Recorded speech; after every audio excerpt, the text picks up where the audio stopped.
you are having an adult toy line that is modeled after your vagina that I know you can't see, make it make sense, child. 2025 is diabolical. It's coming. Welcome to another episode of the That's Scary with Melanie P podcast. I'm your girl, Melanie P, and we're here to have a conversation. Listen, have y'all seen on Instagram the lady twerking at her friend's wedding? This is very triggering to me because I remember distinctively at my wedding, someone who I thought was my friend was a hater, a sabotager. So when I see people trying to sabotage somebody's wedding under the pretense of their friends, it's very triggering. Let's take a look at this, y'all. Look at this lady. Flower girl twerks down the aisle during a wedding. Now, flower girl is a bit much.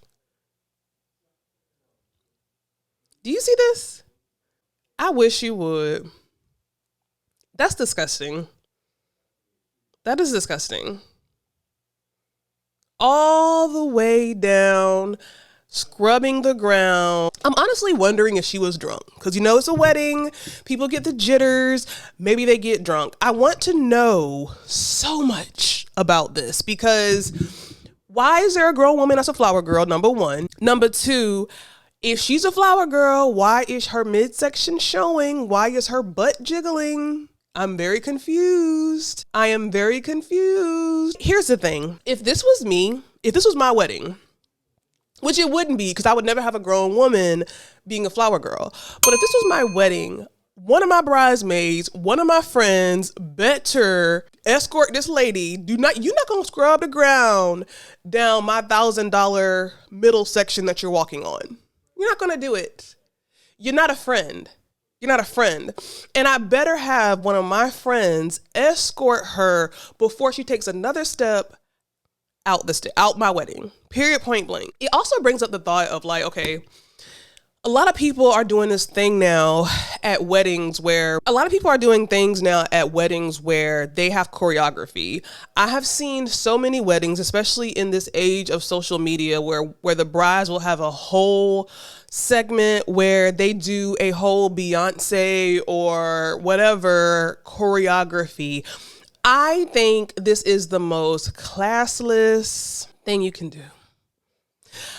I want to understand the thought process behind a bride who has to use her wedding as her time to do choreography.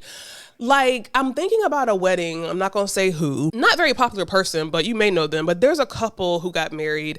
The wife went out during the reception, changed into a leotard, did this real sexy 1-2 Beyonce choreographed performance for her husband in front of everybody. And I just think it's just too much. It's not the time. It's not the place. Now, here on the flip side of it, I understand that you're spending your money. It's your wedding you've waited for forever.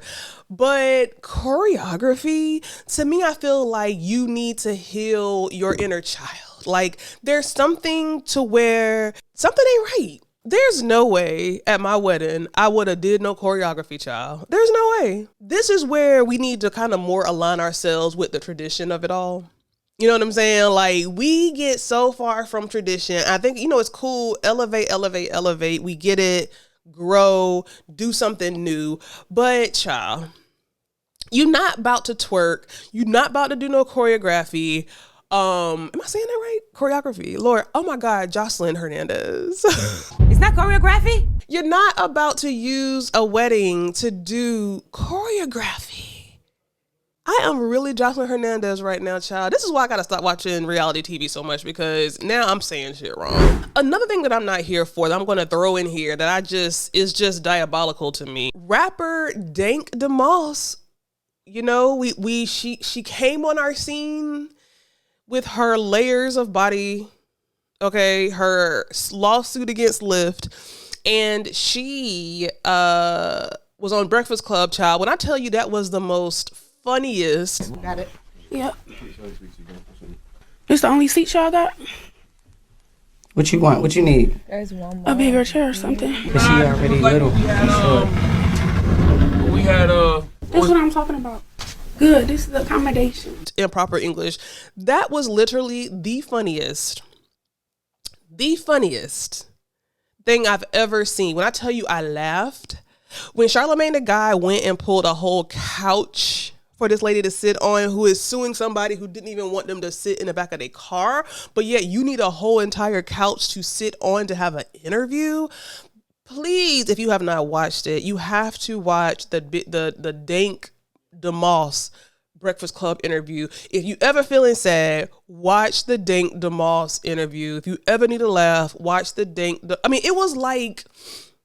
it was like the roast of Dank Demoss. And I feel like she's laughing, but I don't think that you know what's going on here. Like, this is comedy.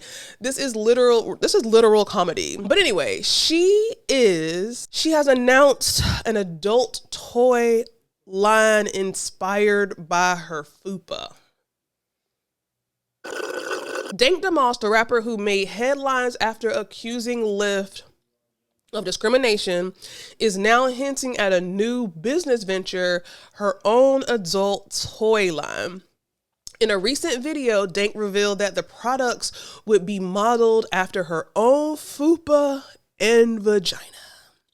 While it's unclear whether she's serious or simply trolling, the announcement comes amid weeks of viral attention following her controversial Lyft incident. In a widely circulated video, Dank recorded a Lyft driver. We already know that part. Now, they asked the question, do you think Dank is really about to launch her own sex toy line?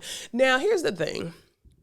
She got on Breakfast Club and she, for some reason, couldn't say the F word, which is fat. She didn't want to say the F word. She wanted, to have respect garnered to the obese community, and that's fine and well, whatever.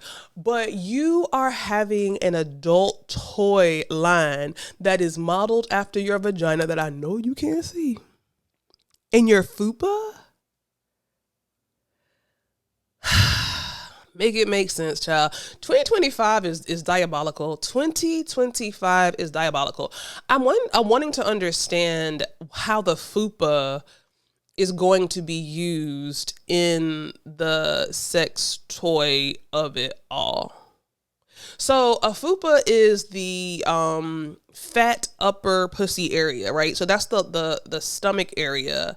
So how is that gonna be a sex toy? We get the vagina, but for you to even reference your FUPA as a sex toy, you can't be taken seriously. And this is why people don't take you seriously and think that you're trolling, because you go on the Breakfast Club, you get a whole couch to sit on, you can't say the F word. I mean, it's diabolical. It's diabolical. And you wonder why your community that you are trying to protect and empower is a joke to everyone. Your FUPA? How is your FUPA going to be a sex toy? What is it going to do? And if it's going to do what I think it might do, you're diabolical. You're diabolical. It's disgusting. I do think that she's trolling, and, I don't know. I think she said on the Breakfast Club that she's not really doing a lawsuit against Lyft. I don't know. But at the end of the day, I get it. She's monopolizing on her 15 minutes of fame. But if you want to be taken seriously, starting a sex toy that's modeled after your fat upper pussy area and your vagina is not a good start. Listen, let me know what you think about this bride or this flower girl, 50-year-old flower girl twerking down the stage at her friend's wedding. And let me know if you're going to order, Big Dank take Little Dank her fat upper pussy area sex toy. Let me know your thoughts below, and I will see you in the next episode. Melanie P. Talk to him. Scary with Melanie P. That's scary with Melanie P. Come on, here we go.